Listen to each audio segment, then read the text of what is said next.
আনারস মার্কার প্রত্যেকে যদিও আমরা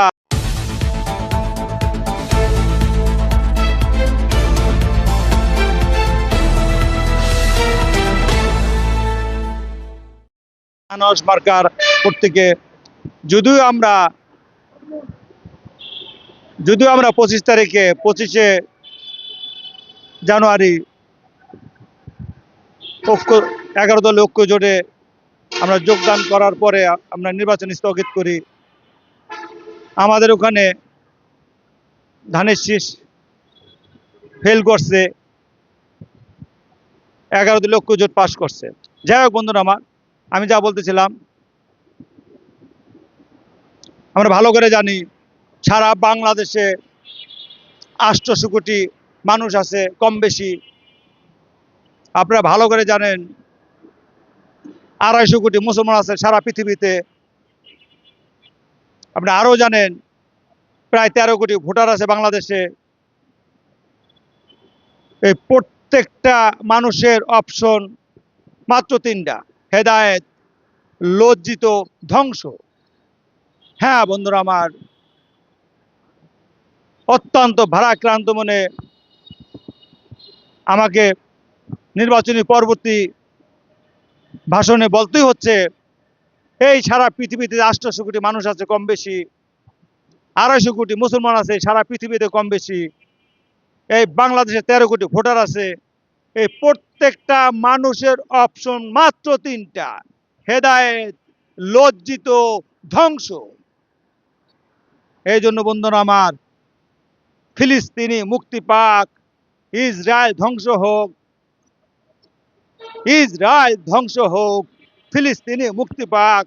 হ্যাঁ বন্ধুরা আমার, আপনারা ভালো করে জানেন গত 17 বছরে আওয়ামী লীগ সরকার লজ্জিত হয়েছে। এখন শুধু অপশন, এখন যে বিএনপি ক্ষমতায় আসলো, এদের সামনে মাত্র অপশন একটা: হেদায়েত। হেদায়েত অর্থ দ্বীন ইসলাম। হ্যাঁ বন্ধুরা আমার,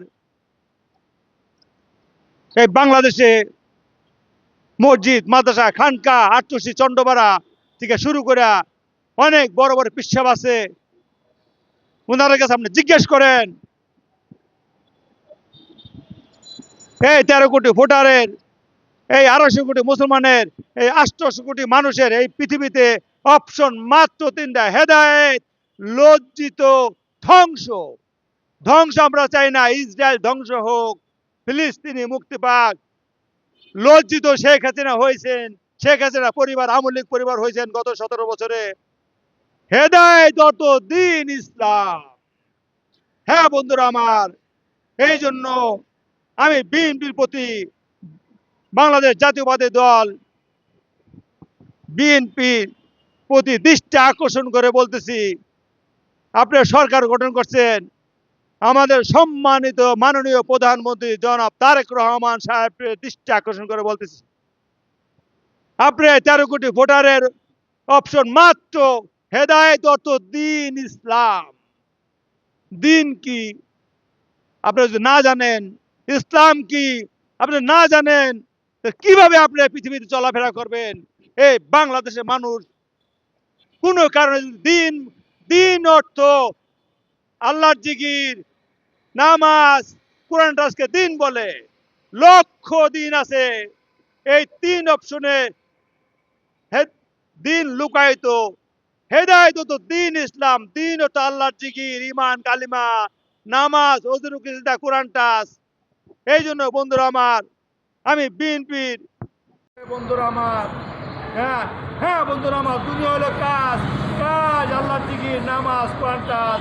এই 4 অপশন করতে হবে: ফরজ, ওয়াজিব, সুন্নাত, মুস্তাহাব মোতাবেক। বন্ধুরা আমার, এই বাংলাদেশে অনেক হুজুর আছে, অনেক ধরনের মুখোশ পরা, অনেক ধরনের মুখোশ পরা হুজুর আছে, যারা যারা মাজার ভাঙ্গে, যারা বাইতুল মুকাররম মসজিদ ভাঙ্গে, যারা টঙ্গীর মাঠে মারামারি করতে যায়।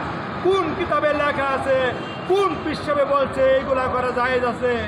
এই জন্য বন্ধুরা আমার, ওই সব মুখোশ পরা হুজুরদেরকে ওই ভণ্ড হুজুরদেরকে এই দেশ থেকে বিতাড়িত করতে হবে বন্ধুরা আমার। যেসব হুজুররা ঠাট্টা করে, হিংসা বিদ্বেষ অহংকার করতে গিয়া বায়তুল মুকাররম মসজিদ ভাঙে একদিকে, আরেকদিকে মাজার ভাঙে, আরেকদিকে টঙ্গীর মাঠে মারামারি করতে যায়, এইসব ভণ্ড হুজুরদের মুখোশ উন্মোচিত করতে হবে।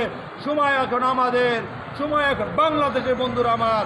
হ্যাঁ বন্ধুরা আমার, কিছু ভালো হুজুর আছে, এদেরকে আলাদা করে ফেলতে হবে, এদেরকে চিহ্নিত করে। যারা এই 17 বছরে যারা মাজার ভাঙছে, এই 17 বছরে যারা টঙ্গীর মাঠে মারামারি করতে গেছে, এই 17 বছরের মধ্যে যারা বায়তুল মুকাররম মসজিদে হাত দিচ্ছে, জাতির কমনসে হাত দিচ্ছে, এদের বিচার 1 নম্বর জনাব তারেক রহমান সাহেবের কাছে, আমাদের মাননীয় প্রধানমন্ত্রী জনাব তারেক রহমান সাহেবের কাছে আমি হাত জোর করে অনুরোধ করতেছি। সারা বাংলাদেশের 13 কোটি ভোটারের পক্ষ থেকে বায়তুল মুকাররম মসজিদে যারা হাত দিচ্ছে, এদের বিচার না হওয়া পর্যন্ত সংসদ যেন না বসে। হ্যাঁ বন্ধুরা আমার, এই সংক্ষিপ্ত কথাগুলা হাজারি মসজিদ, মাদ্রাসা, খানকা, আটকশি, চন্ডপাড়া যত হুজুর আছে, যারা যারা যারা মুসলমানদেরকে হুজুর ফরজ শিখায় না, গোসল ফরজ শিখায় না, টাইমি ফরজ শিখায় না, আইনি ফরজ শিখায় না, অজু ভাঙের কারণ শিখায় না, নামাজের ফরজ শিখায় না, 1.5 ঘন্টা ওয়াজ করে টাকা কালেকশন করে, এই ভণ্ড হুজুরদেরকে, এই ভণ্ড হুজুরদের মুখোশ করা হুজুরদের, যারা হিংসাত্মক হুজুর, যেসব হুজুরদের মধ্যে, যেসব আলেম ওলামাদের মধ্যে হিংসা আছে, বিদ্বেষ আছে, অহংকার আছে, যারা মানুষদেরকে এইগুলো না শিখে শুধু টাকা কালেকশন করে, ওয়াজের মধ্যে লক্ষ লক্ষ টাকা কালেকশন করে, আরামসে গাড়ি ভাড়া দিয়ে আয়, আরামসে যায়, আরামসে খাওয়া দাওয়া করে, কিন্তু হুজুর ফরজ গোসল সাধারণ মুসলমানরা কিছুই বলতে পারে না, কিছুই শিখেন না। এইসব হুজুরদেরকে, এইসব হুজুরদের মুখোশ উন্মোচিত করার সময় আসছে বন্ধুরা আমার। এই জন্য বন্ধুরা আমার, অত্যন্ত ভারাক্রান্ত মনে সম্মানিত হুজুরদের প্রতি ঈর্ষান্বিত কথা বলে আমি আন্তরিকভাবে দুঃখিত প্রকাশ করছি। আরেকদিকে এই ভণ্ড হুজুরদের, যারা মুখোশ পরা হুজুর, যারা বায়তুল মুকাররম মসজিদ ভাঙে,